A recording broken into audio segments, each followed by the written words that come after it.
Okay, so this is chapter 12, and we are talking about neural tissue. So the first thing we're going to do is talk about how the nervous system is organized, and then we're going to jump right into the transmembrane potential, right? Which is how do we generate an action potential, which is a nerve impulse, and then how does that get transmitted to another cell, okay? So first of all, the nervous system, it's kind of like it's electrical wiring. I know that when I asked for the student information, a lot of students said that this is the most difficult. I have to say that this is probably the test that the students did the best on. So I think that after we explain what's going on, it's going to be much easier for you to understand, all right? So, you have your brain, and the brain is like the control center. It's going to be doing all of the information processing. It's going to be bringing in all sorts of sensory information is going to be coming into the brain, and then the brain has to decide, what am I going to do with that? Do I need to send it to other areas of the brain, or do I need to just send out a command to these effectors in the body? Okay, so with this information processing, if we look at where it all starts, okay, we look at where it starts, it's all going to start at the sensory receptors, because so far your body likes to be in homeostasis.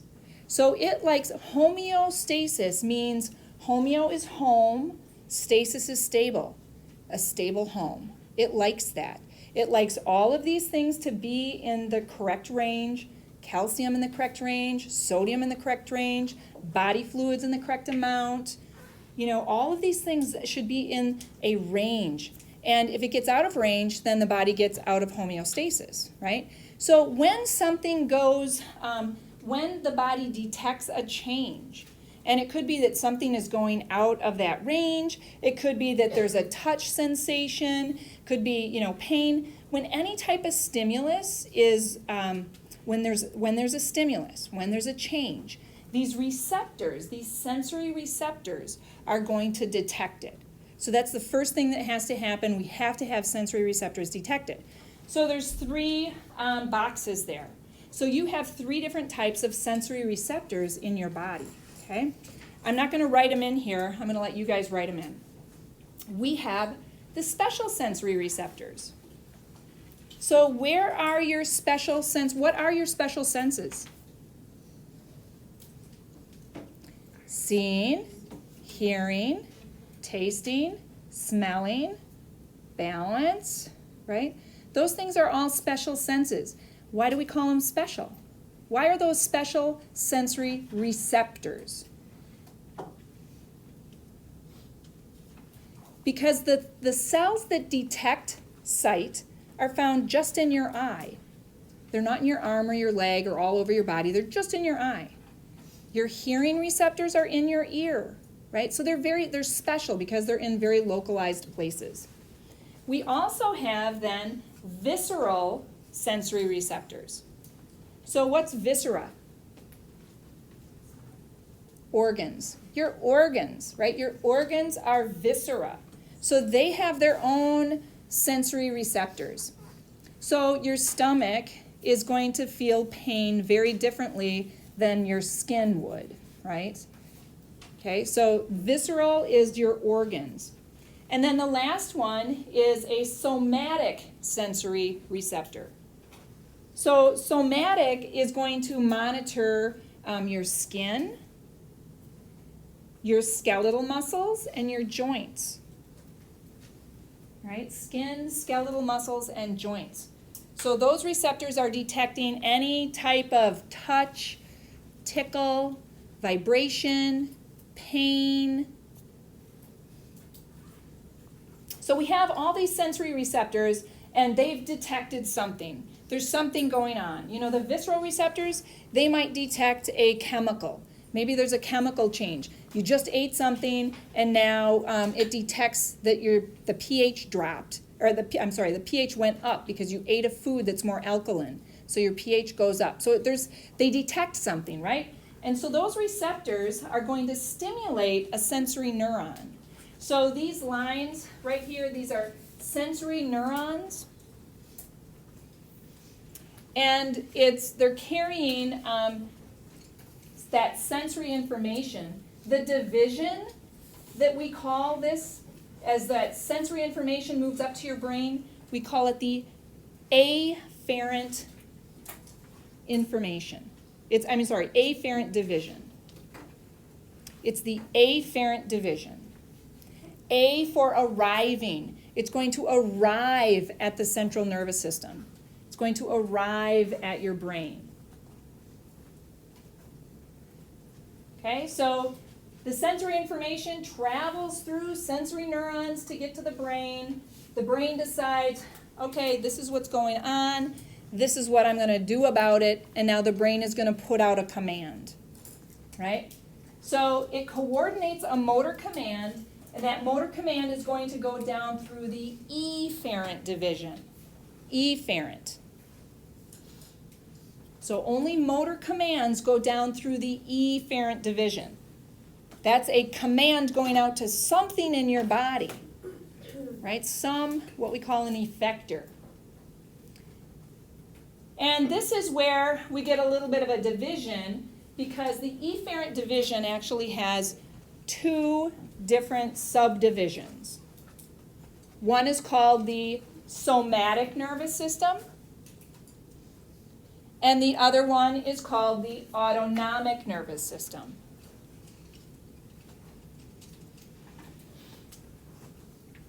The difference between those two is that the somatic nervous system is sending a command to the skeletal muscles. Okay? And the autonomic nervous system over here is sending information to all the other effectors in your body, which happen to be smooth muscle, cardiac muscle, glands, and adipose tissue. Smooth muscle, cardiac muscle, glands, and adipose tissue. Okay? Somatic nervous system goes to the skeletal muscles, autonomic nervous system goes to everything else, right? Now, in the autonomic nervous system, there's two subdivisions here under the autonomic nervous system. The one division over here is the rest and digest division, and then we have the fight or flight division. They're both going to send messages to the effectors, but they have opposite effects. What's the name of the rest and digest? Rest and division. It's supposed to say rest and digest, so you can change that. It should say rest and digest. What's the name of the one that's rest and digest? Parasympathetic, right. So the parasympathetic is going to send messages to those effectors if it's been told to do that by the brain, right? The other one, the fight or flight, that's the sympathetic division. Sympathetic division. That is your fight or flight. If you're in a crisis mode, that's the one that's going to get activated, and it's going to send a very different message to those effectors.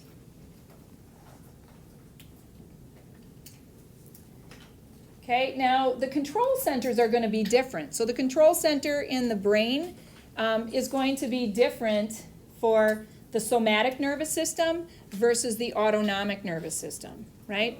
So the brain, for the somatic nervous system, those commands are going to be coming from an area that we're going to see later is in the primary motor cortex. So the primary motor cortex is the control center that sends the message to the somatic nervous system. And the hypothalamus is the control center for the autonomic nervous system. Right? So the commands are coming from different areas in that brain, in the brain.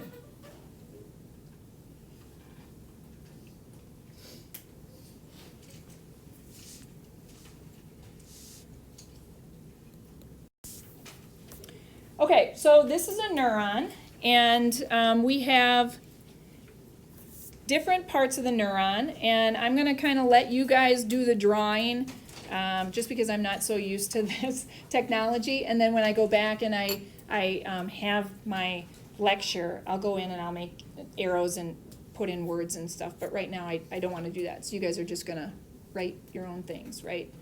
So let me show you what the neuron is. This is the cell body of the neuron. So in the cell body of the neuron there is a nucleus. What does the nucleus do? It has DNA in it, and what is the DNA's purpose? To produce proteins, right? It produces proteins. So some of the things that the nucleus is going to produce are neurotransmitters, right? So they're going to produce neurotransmitters. The neurotransmitters are going to get transported down this long thing called the axon, and then they're going to be in these little vesicles down here, and that's what we call, those are the axon terminals, right? Those are the axon terminals.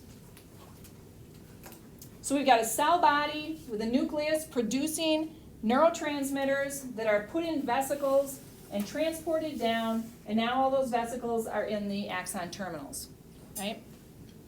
Okay. We also have, if we look at the one thing that we don't have in the neuron, we don't have centrioles. Centrioles were an organelle. What do centrioles do? They are involved in mitosis. So they help to produce that, spindle apparatus that helps to divide the neuron, right? Or not, I'm sorry, divide the cell. The neuron doesn't have those. So what can't the neuron do? Can't replicate it, can't divide, right? So you have what you have as far as neurons go, right? That's it. Now we look at some other things, and these extensions coming off of the cell body, those are called dendrites, right? Dendrites. What was the purpose of dendrites? Do you remember? So dendrites detect a stimulus. They detect stimuli, right? That's what they do. So they can detect different types of stimuli. There are different types of receptors on those dendrites. And there's also some right on the cell body itself, but most of them are on the dendrites. So there are 3 different types of receptors that are found on those dendrites. We have mechanical receptors, and they're going to detect if one of those dendrites is just bent, like in your skin. They can detect when the dendrites are bent, or when they're touched in some way, right? If they're cut. So that's mechanical. Okay. We also have the most numerous of the receptors that we have are chemical. And those are the ones that we're really going to be talking about a lot, are the chemical receptors, because they're the ones that, that's the one that neurotransmitters are going to bind to. So we're going to talk a lot about those. But there's different types of receptors on there, right? So that's our neuron, and that's kind of all I wanted to say. One other thing, I guess. When those neurotransmitters are traveling down the axon this way, we call that an antegrade movement. They're just moving down so that they can be stored in the axon terminals. But there's also another thing called retrograde movement, and so that is like rabies. If a neuron gets infected, the rabies virus will actually move in a retrograde movement to the nucleus to do damage to the cell body in the nucleus. So that's retrograde. Okay. Now, the transmembrane potential, because that's where we're starting, right? The transmembrane potential is the fact, what it means is that there is a difference in the charge on the inside of the neuron on the cell body versus the outside. That's what a transmembrane potential is. There's a difference. The charge inside this cell body here, this neuron, is different than the charge outside here. Okay? So we know this because we have equipment that will actually check for the millivolts. So we know exactly what is going on there. So we're going to spend a bit of time now talking about the 3 different types of potentials, transmembrane potentials. We have the resting membrane potential. This is a potential where the neuron is resting and nothing has disturbed it. It's just resting and there's no disturbance. And we know in that cell that the resting membrane potential is a negative, try this, negative 70 millivolts, right? That's what it is inside the cell. So there must be things, there must be things inside the cell that are making it more negative, and there must be more positive charges outside the cell in contrast, right? So what we find on the inside of the cell, on the neuron, is that in the resting membrane potential of negative 70 millivolts, right? First of all, we have a lot of negatively charged proteins. Okay? Now they kind of cluster themselves near the center of that cell body. Okay, but they're making that cell body more negative. Right? Now, we also know that with every cell in the body, we have 2 ions that are going to be very important in creating this transmembrane potential. Do you know what those are? Sodium and potassium, right? So where is sodium higher in concentration? Inside the cell or outside the cell? That's right. So we have a high concentration of sodium outside the cell. Okay? So I put sodium, when I put those in brackets, that means concentration, right? And then there is sodium on the inside of the cell, but it's just smaller. So I'm going to make it a little bit smaller. There's quite a huge gradient with sodium. There's a lot more sodium outside the cell than there is inside the cell. Sodium, in the process of diffusion, when we talk about diffusion, what do we say? Which direction would sodium want to diffuse? Yeah, inside. It wants to get inside that cell very badly because it wants to go from high concentration to low concentration, right? So there are these sodium channels that are always open, and we call those leak channels. And so those leak channels are allowing sodium to move into the cell. It's going to go down its concentration gradient. So we always have some positive charges moving into the cell. If we have positive charges moving into the cell, what happens to the membrane potential, the resting membrane potential? Right, it would get more positive. If positive charges move in, the cell would be more positive, right? But we also have potassium. And where is potassium highest in concentration? Right, so potassium is highest inside the cell.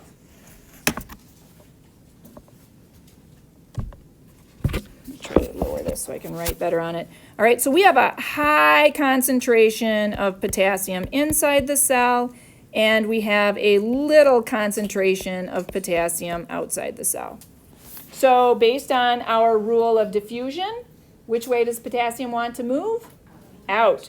So if potassium is carrying its positive charge out of the cell, what's going to happen to the inside of the cell? It's going to become more negative. Positive charges, potassium's moving out, it's taking its positive charges with it, and it's making the cell more negative, right? So you think, well, okay, you've got positive charges moving out and positive charges moving in, but we said that our resting membrane potential is a negative 70. The reason for that is that there are more potassium channels, leak channels, than there are sodium leak channels. which means we have more potassium moving out than we have sodium moving in.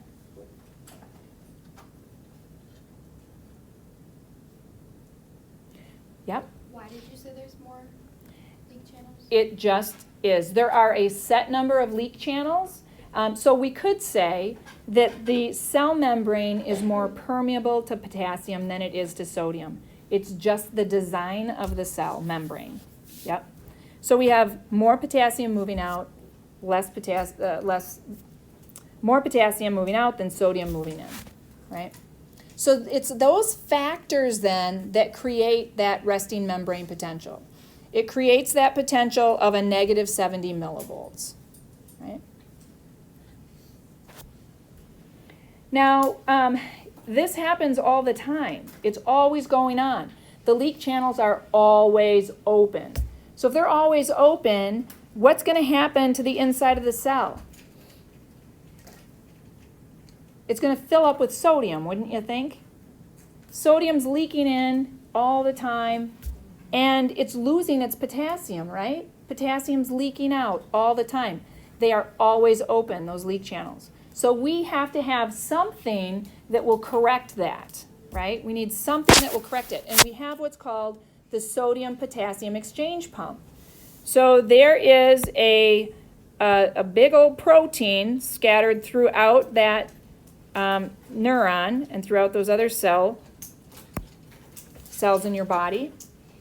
And it's a pump. And it requires ATP. And it will pump out 3 sodium, and it will pump in 2 potassium. So it's trying to bring the potassium back in, and it's trying to take the sodium back out so that we can stay at that resting membrane potential. Otherwise, you got a cell filled with sodium, right, and lacking potassium.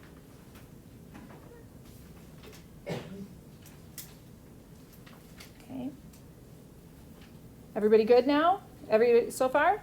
Okay. Yes. You said 3 potassiums going in and that. 2 potassiums in, 3 sodium out. I wish a student in the past gave me I forgot it. I have no idea what it was, but it was really good. I can't remember. You just have to memorize. It pumps 3 sodium out and 2 potassium in. Okay. Okay.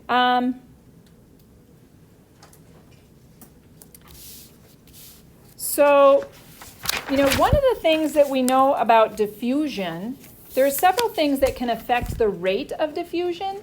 Like, even though those channels are always open, there's some things that can always speed up or slow down the rate of diffusion, right?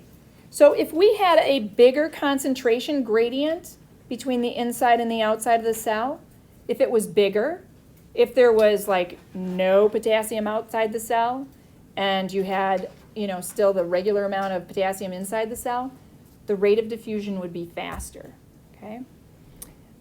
If the potassium was, the same outside the cell as inside the cell, it would slow down diffusion. So I'm saying this because I'm going to ask you a question. And I'm going to get rid of all these things. And I don't know any other way to do this. I got to figure out how to do this app. Okay. You have a patient, and your patient has hyperkalemia. Do you know what hyperkalemia is? Hyperkalemia is high potassium levels. So where is that potassium level high? Emia means it's in the blood. So if it's in the blood, it's also in the extracellular fluid. So now we've got a patient that has high potassium levels outside the cell, and they have their regular amount of potassium inside the cell.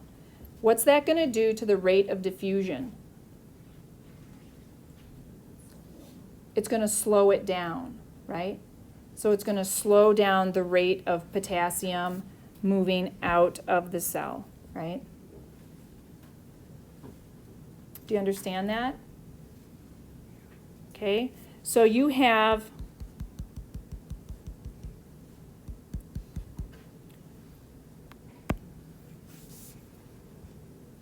we know that potassium is higher in concentration inside the cell.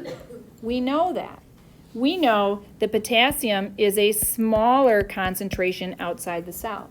And because of that concentration difference, potassium wants to move out of the cell.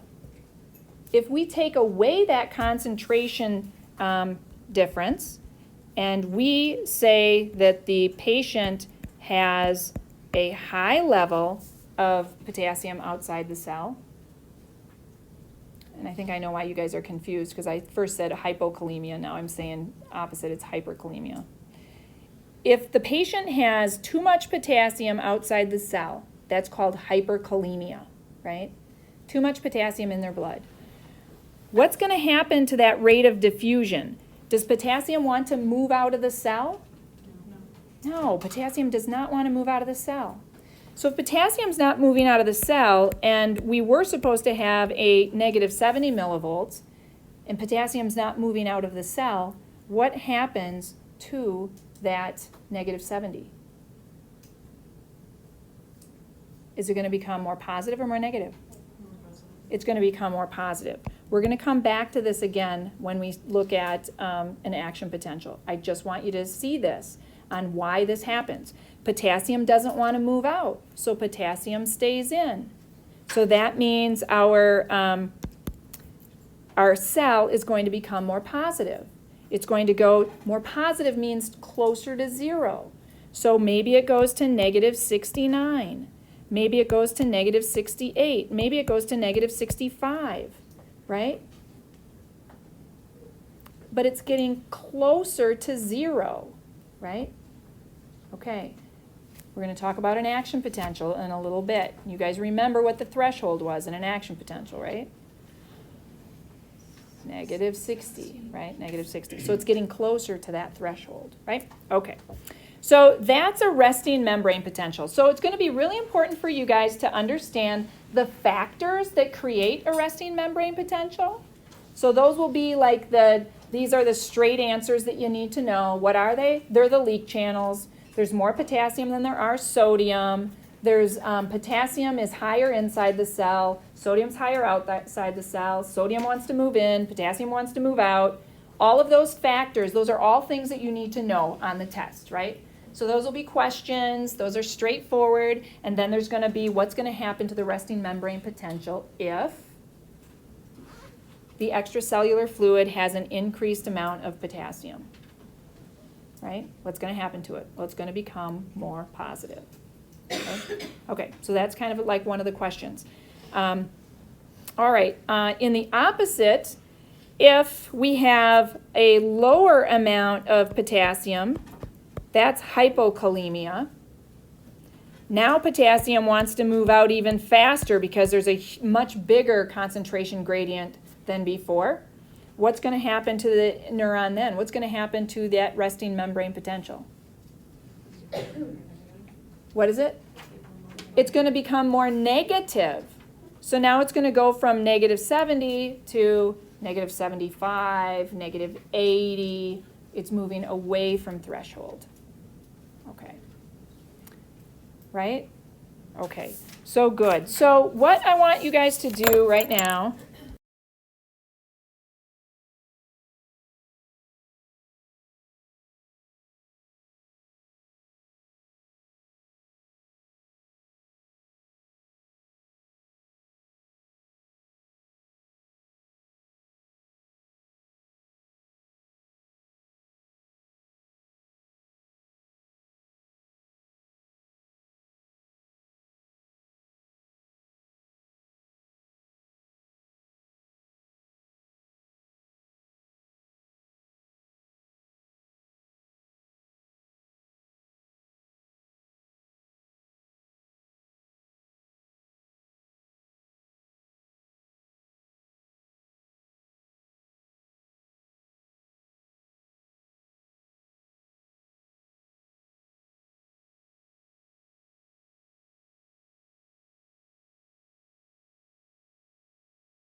So we talked about the resting membrane potential. We talked about a graded potential. Now we're going to take it one step further, and we're going to talk about an action potential, right? So an action potential starts as a graded potential, right? So the graded potential is just a baby potential, and then the action potential is like the grown-up potential. So what we had when we talked about the graded potential was that the sodium, the sodium channels, the gated channels, they are chemical gated channels. And why are they chemical gated channels? Because what opened them? Acetylcholine, which is a chemical, right? That's why we call it a chemical gated channel. And because it will only let sodium in, it's not going to let anything else in, it's called a chemically gated sodium channel, right? That's what that is. So all of the sodium is pouring into the cell, and we get all these positive charges, and like I said, they're all going down to the axon hillock. And they're accumulating there. So we're getting more and more and more positive right there in that axon hillock. We're getting closer.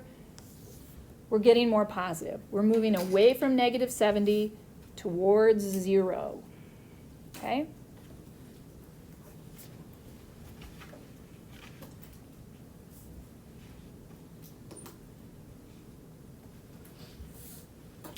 So I just drew a bunch of positive charges. So that's our graded potential. But now let's say there was enough acetylcholine.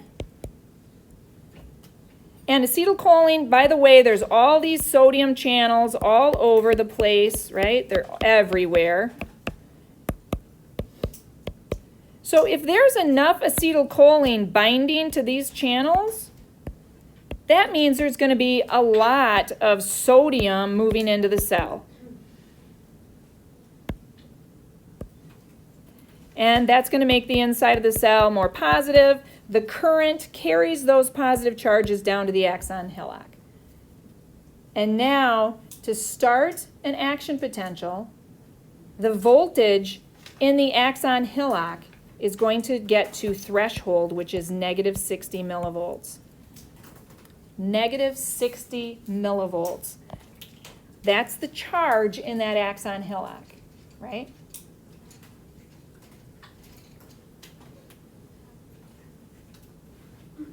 Because of all those positive sodium inside the cell. Now, the axon hillock is like a funnel. It looks like a funnel. So it's just accumulating those positive charges.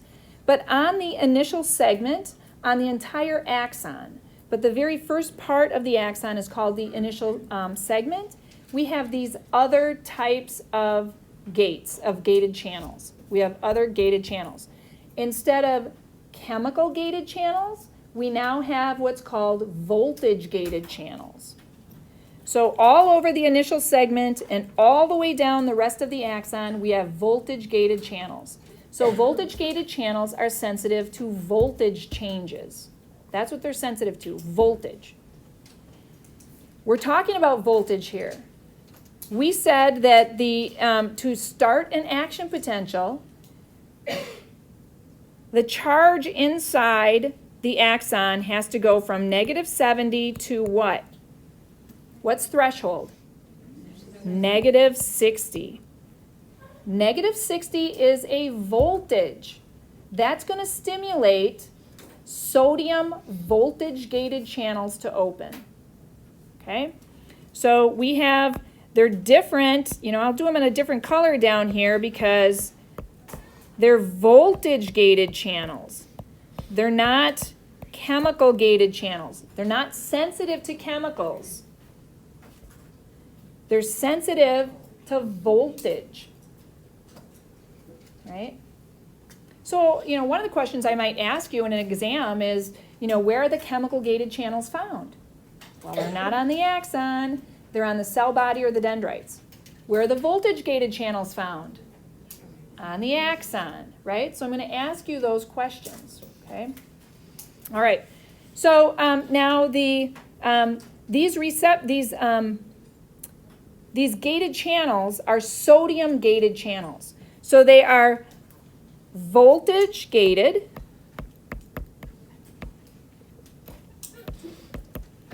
sodium channels. Okay? Because, you can't see that very well, green's not a great color. They are sensitive to voltage, and they will only let sodium in. That's it.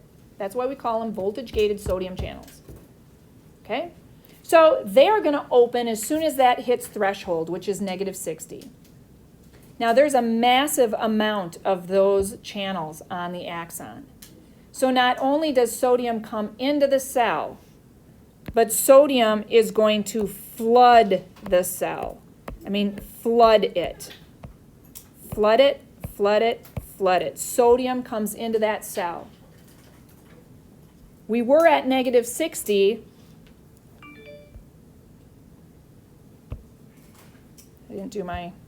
We were at -60. Sodium's coming in.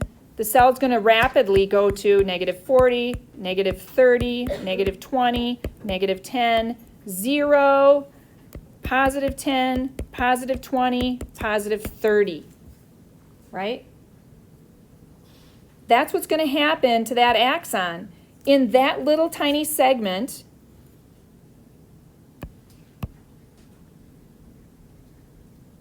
because those voltage-gated channels were activated and opened, this membrane potential is going to go all the way up to +30. There's that much sodium moving into the cell, right? Does that make sense to you guys? Voltage-gated channels are stimulated, they open up, sodium floods the cell. So the charge goes all the way up to +30. Okay? Right? At +30, the sodium channels are going to close.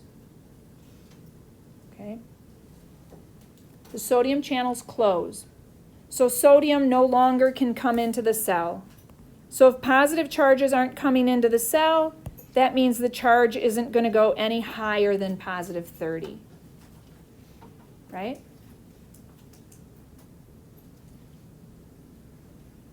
At the same time, though, these potassium channels, the voltage-gated potassium channels, those potassium channels are sensitive to +30. And those receptors are also all over that initial segment of the axon. They're all over it, spread through the whole thing, right? Tons of them. So when the membrane potential hits 30, potassium is going to leave the cell, and it's going to take away with it its positive charge. Right? So if potassium's leaving the cell, taking its positive charge, what's going to happen to that initial segment then? What happens to the charge inside that initial segment? It's going to get more negative, right? So now we're going to go from a +30 and we're going to become more negative. What that means is it's going to go from +30 to +20 to +10 to 0, right? To -10, -20, -30, -40, -50, -60. It's going to go all the way down to -70, okay? And so it's down at -70, and if those potassium channels would have all, so let me tell you this. So at -70, then something else happens. Potassium is also sensitive to -70. Okay? So when this initial segment hits -70, the potassium channels start to close. They start to close. But they're not going to close all at once. So this rapid decrease in voltage is going to slow down. Some of the channels are still open, so that negative 70 is going to go all the way down to negative 80 because some potassium is still leaving the cell. Okay, some potassium still leaving the cell. Finally, it hits negative 80 and all the potassium channels are closed. No more potassium is leaving the cell. It's not going to get any lower than negative 80. And what do you think is going to bring it back up to resting? What did we say maintained the resting membrane potential? The sodium-potassium exchange pump and the leak channels together will bring that back up to a negative 70, which is resting. Okay?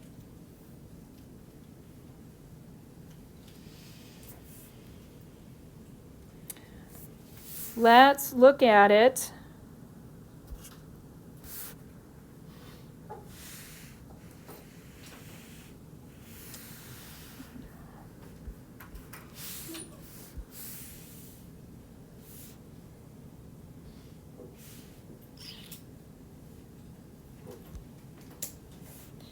Yeah.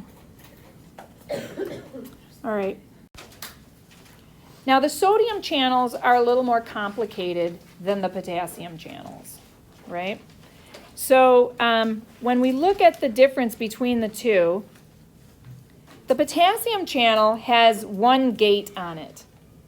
So that gate will either open or close. It opens or it closes. Very easy. At positive 30, it opens, and then at negative 70, it starts to close. Very simple. The sodium gate, the sodium gated channel actually has two gates. It has a gate on this side, and it has a gate on this side, right? One of the gates is called an activation gate. That's the gate that will, it's going to open and close and allow sodium to come through, okay?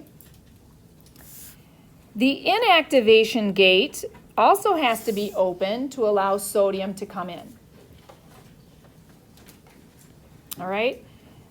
If that inactivation gate is closed, you are never going to be able to, you cannot get an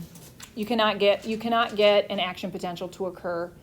There's no stimulus big enough that's going to cause that inactivation gate to open, right? So here, what we see in this example is we're talking about the resting membrane potential.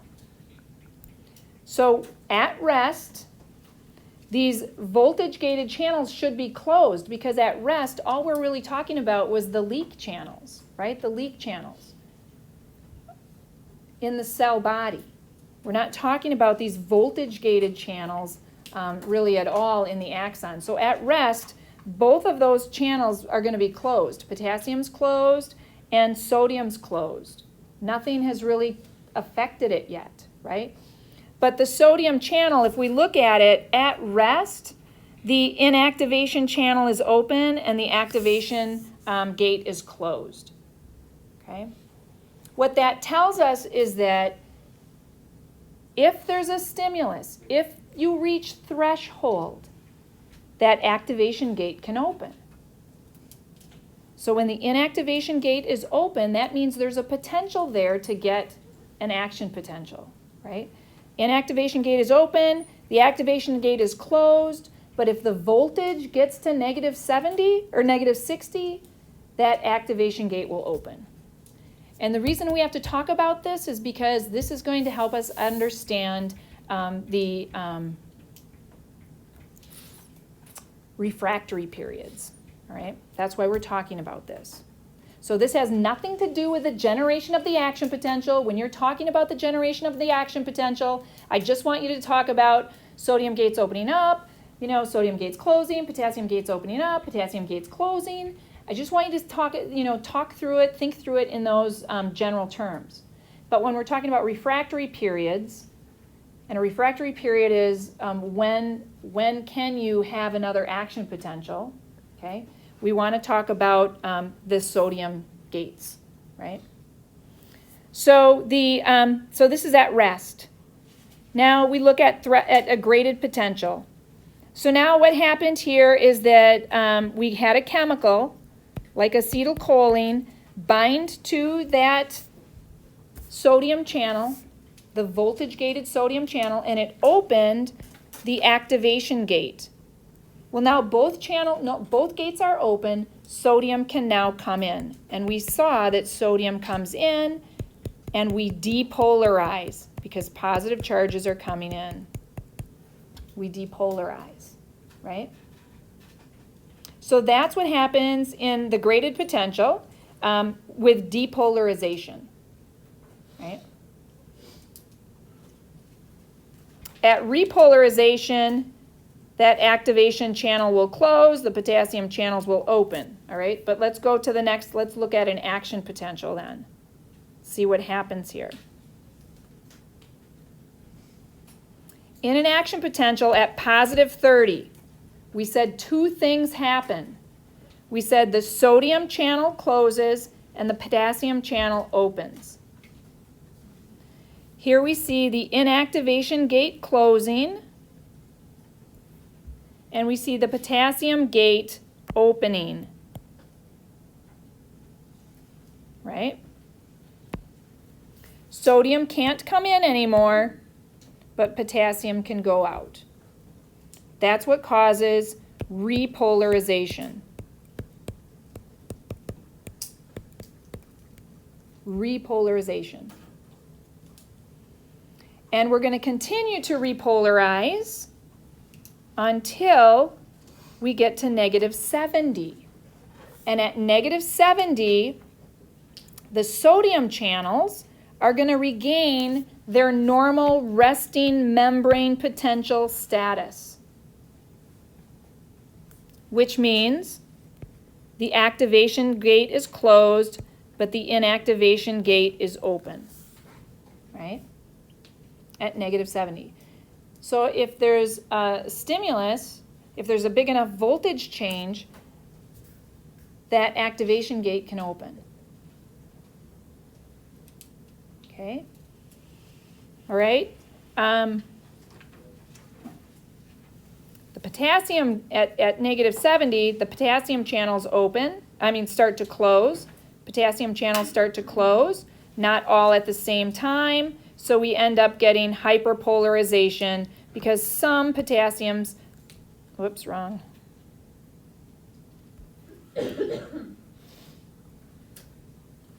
Some potassium still leaving the cell. Some can't because the gate's closed. Some can because the gate's open. All right? So let's look at our chart again, right?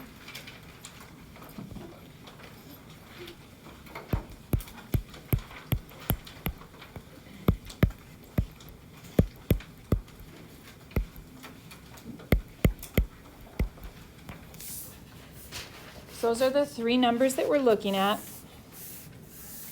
What did we say our sodium gated channel looked like at negative 70, at rest?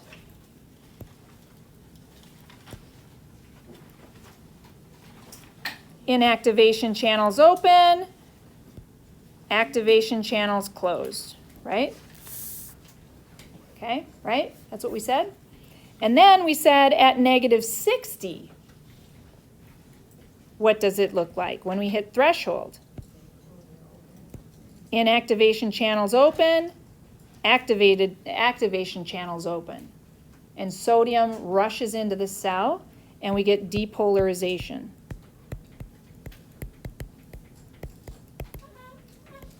Depolarization, okay?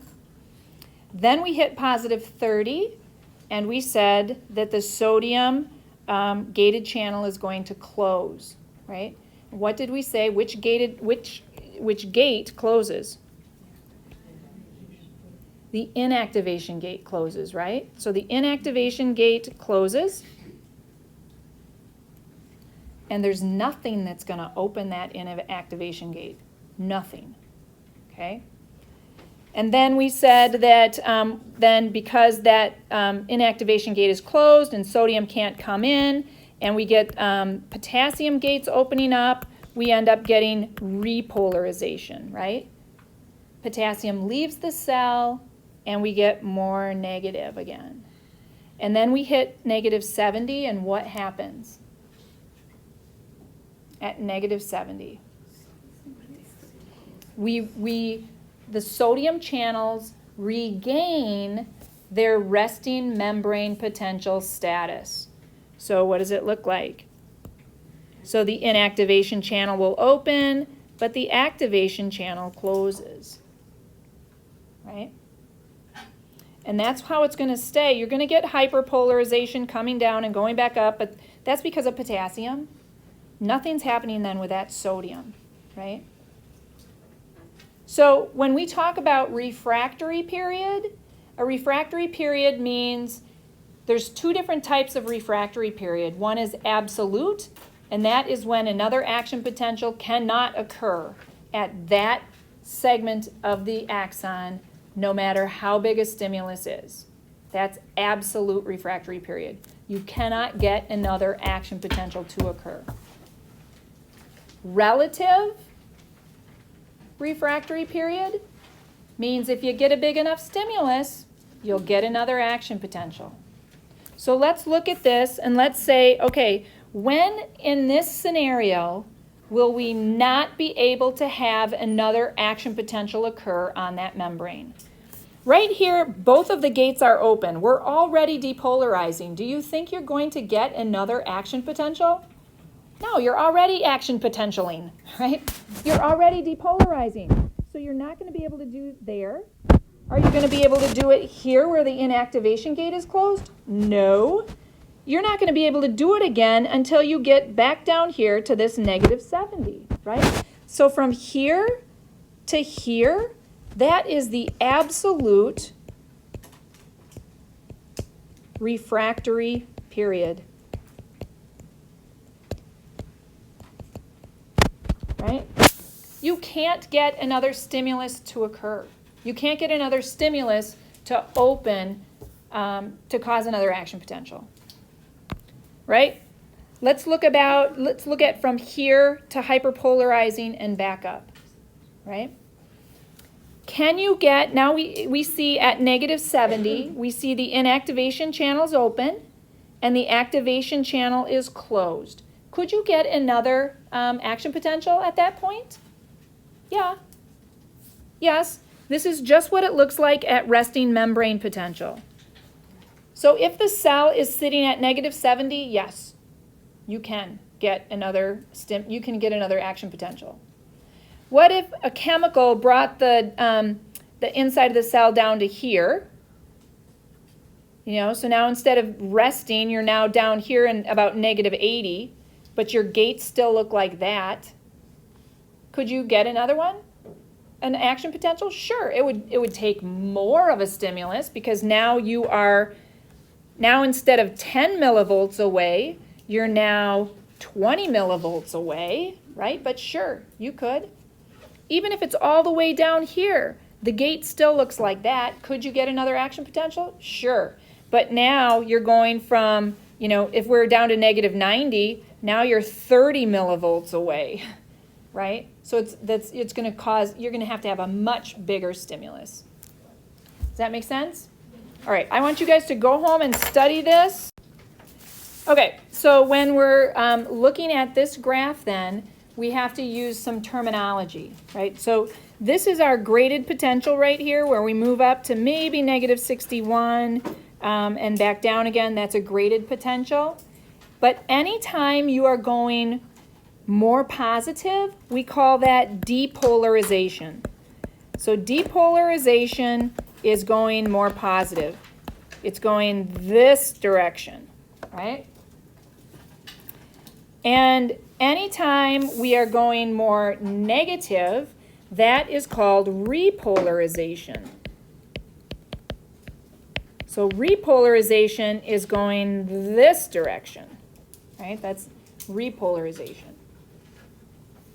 And in addition to that, whenever you go below the threshold, sorry, not the threshold, whenever you're going below the resting membrane potential, anything below that, instead of calling it repolarization, we call it hyperpolarization.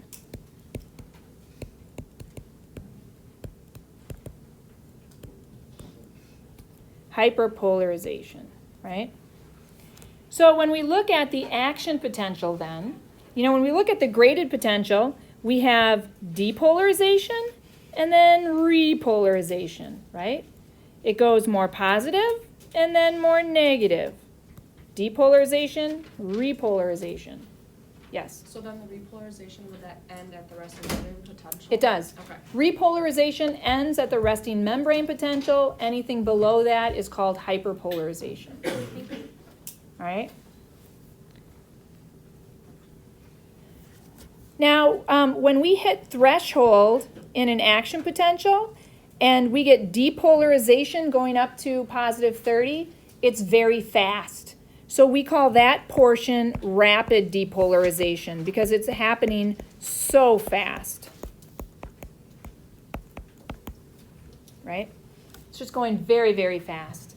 And then it hits positive 30. The sodium gated channels close, the potassium gated channels open, and we repolarize. And it happens very fast because there's a lot of those potassium gated channels.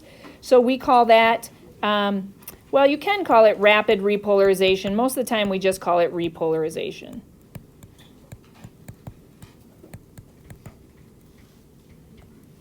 Okay, most of the time it's just called repolarization.